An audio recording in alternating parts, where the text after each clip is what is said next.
Hey everyone, it's Albie. Welcome back to my YouTube channel.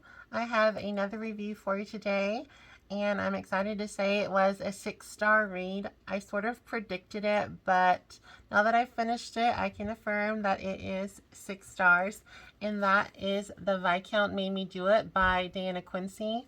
This is book 2 in the Clandestine Affairs novel. I have book 1, I think, right over here.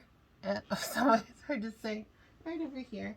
But I can insert a picture, now that I know how to do it, up in the graphics. So this is book 2. I absolutely love this beautiful cover. It's The Viscount Made Me Do It by Diana Quincy.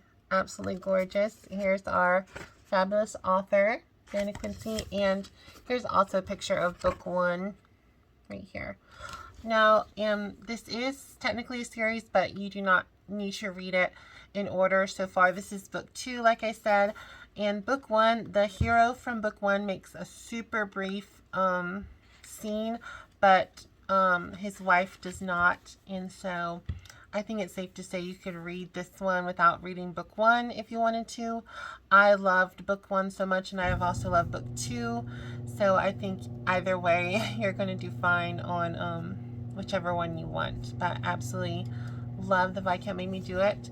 So this one, in this book, we have our heroine who is Hannah Zayden, and she is a bone setter. So in sort of thinking of what could that be to make it into like modern sense, it's sort of like a chiropractor, but a little bit more. So she is able to reset bones sort of throughout the whole body. She has been trained by her father, who was a bone setter, and she's able to help people alleviate pains from disruptive joints, bones, bone spurs. I think, what is this called? Like when you have a buildup of something, not like arthritis, but there's like a buildup of tissue sort of thing. She can help break up that tissue. Like when my mom had her knee replacement, she had scar tissue that had to be sort of like manipulated and softened. So she does that as well. I'm not quite sure if my ancestor would be called a bone setter, but I've said it many times. It doesn't look like it, but I am Middle Eastern on my mom's side. And I had, I don't know how far back he went in like great great grandfather, etc. But he, I guess, is probably considered a bone setter. But there was the princess in Syria had like either broken her hip or had her hip out of alignment, and he was like the best bone setter in Syria back at that time. And apparently he like tied her to a donkey for 3 days, and that's how he got her hip back into joint. So this is like at the earliest probably the late 1800s, but I think it went farther back than that. So if anyone knows that story or knows about that princess, that was my great great something grandfather that put her hip back into joint. So I think that's pretty cool. And I told my grandma about this book.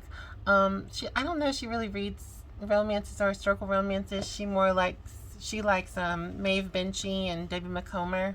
But I did tell her about this book, so I might see if she'd like to read it at some point. But I loved Hannah. I loved that she's a working class heroine. I actually have a video planned with that, so I think I might put that first for a Trope Tuesday. But I love that she's a working class heroine, and I really loved our hero, Griff. His full title is Thomas Ellis Viscount Griffin. And they have sort of a chance encounter at a coffee house. Hannah is being accosted by these sort of, some of them are like young boys and some of them are like young adult males, like 18 to 20. And they're sort of ridiculing her for being a bone setter and, you know, an Arab woman and a working woman. And they're like, oh, all of that stuff is like Middle Eastern magic. It's not true. She's fake. She's just stealing people's money.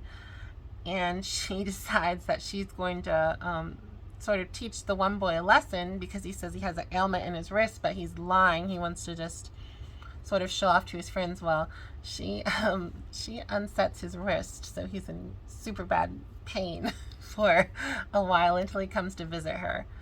And Griff sees this as like, wow, this woman's really, you know, something.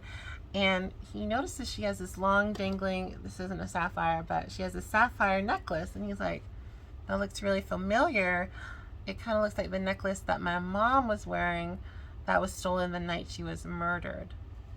So, you know, there's a mystery subplot, and Griff decides that he's going to find some more information about this Hannah Zayden and sort of find out about this necklace. And our hero Griff is a scarred hero. I don't know if there's the Battle of Waterloo, or the, what's that called? Not Neapolitan War, Neapolitan War. I'm not sure if that was that war, which war it was, but he is a scarred hero. He has severe mobility issues in his arm, where it's basically useless, and there's even a point at which he is honestly contemplating getting it amputated because it's just constant severe pain. And I forgot to put in my trigger warnings, but Griff does seem to project having an issue with alcoholism. So I will try to put that in my content warnings. I forgot to put on my Goodreads one because it just came to me, but I'll put it in my description box if I can remember. But Griff does seem to have a little bit of issue with alcoholism, but it's just for pain. Like, it's for pain. It's not, it doesn't carry on through the whole story or anything like that. But I will make note of that. And so he does go to Hannah, and she looks out his arm and elbow and shoulder, like basically shoulder blade to fingertip is messed up on his right side, I think.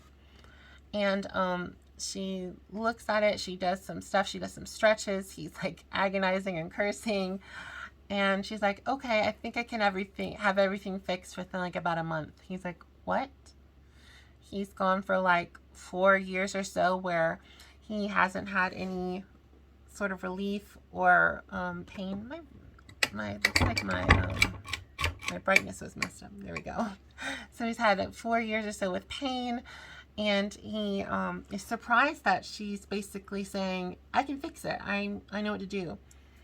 And so he sort of says, okay, and he decides he'll slowly try to unravel the mystery of where she got her sapphire necklace while she works on healing him and resetting his bones and calluses and pain and all that.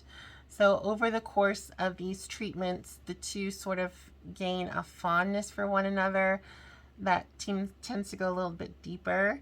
I don't want to give too much away about the story, but there are some instances of lack of communication and misunderstandings. There's a little bit of a love triangle, or potential love triangle involving Lady Selena Winters. So, you know, if you like angsty romances, if you like his interracial historical romances, or having Arab heroines represented, which is awesome, I think you're going to love this book. I would call it a slow burn because there's a lot of angst and tension, but they don't really act on those emotions. Like in the first book, is it Her Night? Yeah, Her Night with the Duke, sorry. I'll put the picture here again if I can remember. In Her Night with the Duke, they have a tryst, I think, within chapters 1 or 2. So if you're looking for, you know, right away spice, this one's a little more of a slow burn, but I still really, really enjoyed that. And I don't have to have spice throughout. I much prefer that sort of sexual tension between the two leads and the building up in the angst. I like that a lot more than just, you know, wham bam, thank you, Duke, or whatever. So I really, really love this story. There is a mystery subplot, which sometimes I don't love. I didn't really like it in, I think It's in His Kiss, which is book 7 of the Bridgerton series. I didn't love that mystery, but I did enjoy this mystery a lot, and I thought it was fun.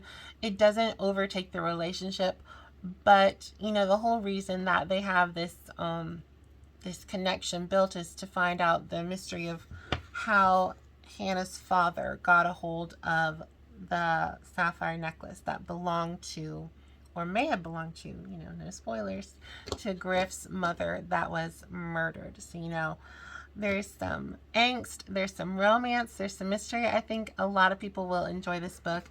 And like I said, this book 2, book 1 is just as great and wonderful. I love both of them, and the third book is already out, so I'll have to put the picture of that over here for you. And yeah, I hope everyone's had a wonderful day. I hope I didn't ramble too much.